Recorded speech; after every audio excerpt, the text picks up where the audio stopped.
Ready to dive into Chrome OS Flex without leaving your current OS? Let's boot it up in VirtualBox. First up, we need a bootable USB drive. Download the Chrome OS Flex installer image from the official website. Use the Chrome OS Flex tool to create your bootable USB. Next, fire up VirtualBox and create a new virtual machine. Set the type to Linux and pick a version like Debian 9. Create a virtual hard disk for Chrome OS Flex, and make sure to set the boot order to prioritize the USB. Now configure your network settings so the VM can access the internet. Adjust RAM and processor allocation as needed. Time to boot. Start the VM and try to boot from the USB drive. You might hit snags like the VM refusing to boot or showing errors.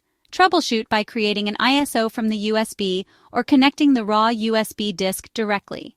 Check your EFI boot options too. Remember, Chrome OS Flex is designed for physical devices. VirtualBox isn't officially supported, so expect some bumps. For a smoother ride, consider using QEMU. Happy virtualizing!